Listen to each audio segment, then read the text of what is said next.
All right, so is Colonel Sterling in? Colonel Sterling, you still here? Yes. Colonel, I'm so happy to hear you. I was a little bit worried there that the technology might have gotten the better of us. Sir, oh, look at him. I tell everybody doing the quoting today. Listen, we need to have more quoting. Listen, we need to find some other June 23rd. Can we have like 2 June 23rd before December? Well, we can do some intermediate. Yes, yes. Because look at the gentleman stepping out in fine form. I should all let you know that Michael Lumsden is also in the house with us. Come, Michael, show your face. Say hello. Morning, good morning. Morning, Colonel. My brother. So, Colonel, you know how important it is to bless up the ancestors and to give them their due and to call their names. What do you have to tell us, Colonel? Well, first of all, let me say, Mayeke, Salim Malikum. And if I say Mayeke, you respond Mbrabra. So I say good morning, and you say Mbrabra. And I say Salim Malikum, you say Malikum Salam. And these are greetings. That one. Make us start again, Colonel. Go on again. I'd say Mayeke. Come, Marcus, what you must say? You respond Mbrabra. Mbrabra. Yeah. And right. The other one? And when I say Salim Malikum, you say Malikum Salam. Malikum Salam. Malikum Salam. You know that greeting is among some other important people in Jamaica, though, you know, some other ancestral people. But yes, we'll tell you about that later, Colonel. Yes, I know, but the thing about it, you know, we got to bear in mind that our foreparents came from, by and large, right? Most of them came from Africa. What is West Africa? Right. And we must also bear in mind that many of them had Islamic influences in them, and some had Christian influence even before they got here. But so that one don't have nothing to do with the Islamic one, because as we have to have a conversation. Because let me tell you something, things are so beautifully connected, divine oneness. So over to you, Colonel. So I want to, you know, on behalf of the Maroons of Moortown, to say greetings to the Maroons in Charlestown and the wider Jamaica, all the other Maroon communities and all the other persons who are listening to us via this link today. Today is a very important day for us in the history and the annals of the Maroon struggle against oppression. Today being the 23rd of June is the day when Quao signed that peace treaty with the government of Jamaica, or the colonial government as it were at that point in time, right? And annually, we come out to celebrate this event. I know that in some quarters in Jamaica and other places in the world too, the Maroons took a beating for what they did. But I always say that, you know, for us as a people, we did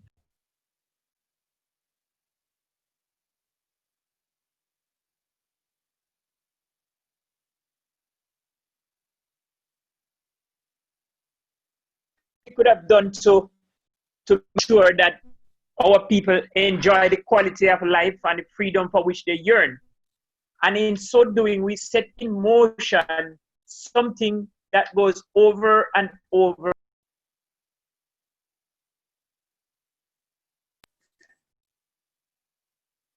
And not even the Caribbean alone, but the entire world, because it was after the signing of this peace treaty in 1739, then you have, you know, the American Independence Treaty, you have the Asian independence as well, and you can, the ones in Suriname, and you can name several other places in the world. So it means that our foreparents had taken a giant step towards liberating oppressed people in this corner of the world.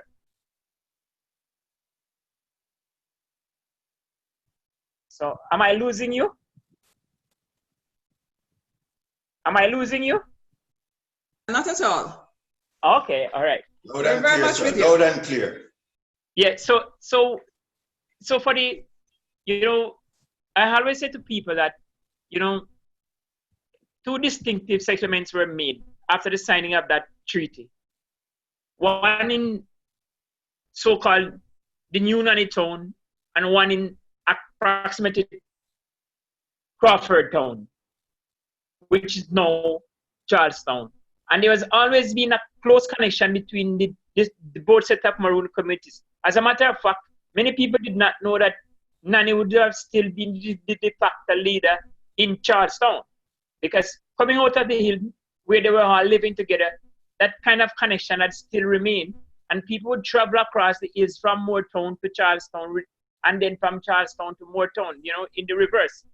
And, you know, families would, you know, would share ideas and thoughts and position and everything like that. So it's not surprising that, you know, many persons here in Moortown can chase to where they were in Charlestown, and many persons in Charlestown can chase to where they were in Moortown as well. Because it is important that we keep that connection, and it had helped us over the years. So we are just gonna continue like that. Very important word, Colonel, connections. And also, the thing is, we should make sure that the struggles that we are seeing now in the world, where Black people on the whole are up in arms about liberating themselves. You know, we have never been given a chance. Anything that we get is something that we fought for tooth and nail. There's no free ride for a person of color anywhere in the world. He or she has to stand up and be assertive.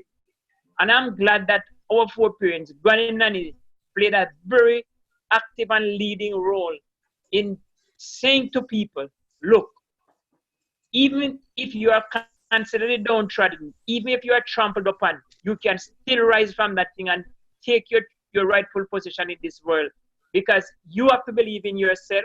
And when you believe in yourself, you are able to propel others to come on with you to make sure that you get what it is that is rightfully yours. Because nobody's going to say to us, you know, as a people, look, here you go, you have got this freedom. Nothing that we get was not handed to us on a silver platter. We had to fight tooth and nail. And I know, you know, I remember one time when I was doing exam in school, I had a history subject, and I asked them, well, actually, G exam, what caused the abolition of slavery in, you know, in the British Colony? You know, I was trying to tell him that it wasn't because of the work abolition, yes, it is, but it was because of economic reasons. It was becoming untenable, and the amount of them that the slaves were getting, they just couldn't contain them. So it was easier to leave them alone and to work them and collect tax from them rather than not get anything. So there are things that we do from time to time, and we need every time to educate our young generation as if they don't know anything. It is not because they didn't know what to know, but it's that we never taught them anything. So it is incumbent on us elders ensure that pass on the knowledge to the young generation. We got to teach them this, because some of them will still take a position there in to others, and we are proud human created by the one creator. None of whether we come from the black lady, the white lady, the brown lady, whatever opinion, we are all the same. We from this one creator. We must respect each other. So ladies and gentlemen, you know, I can go on and I want to go further, but I know there are other speakers who are online and want to talk. So let me say once more, I am grateful for this online chat. I'm grateful for what we are doing in terms of, even though we are under the COVID and everything like that, but it does not stop us from doing the duty that we have to do, because there were challenging conditions in the past under which our four parents fought, but nevertheless they never lay down, they still continue. And this is one way, like I always say to people, you know, when I went to school as a child in my first grade, you know, grade 1, as A class as it were, I took a slate in my hand. Anything I write on it, if I have to write something, I have to erase it. Now, the child can go to school with a tablet in his or her hand, and they can record things that don't have to read anything. Your slate is a relic now, the Colonel. And we need to embrace and use opportunity. Yeah. Yes, Colonel. We need to embrace and use that us. So once again, let me say, Medasi, thank you all for bearing with me. And it's and I wish we could continue something like again. Maybe look at other countries like that this year. Yo, Wakasapa, Colonel. You have spoken well. Wakasapa. Come on, Marcus. Learn some trick. Wakasapa. Wo. That's a plural. You have spoken. Wakasapa. You speak well. Yes. Colonel, don't it lift the spirit? Yeah. Yes, man. I know, you know. I've always admired this Colonel, you know, when you listen to him. He speaks with a lot of wisdom. So, Colonel, I am so grateful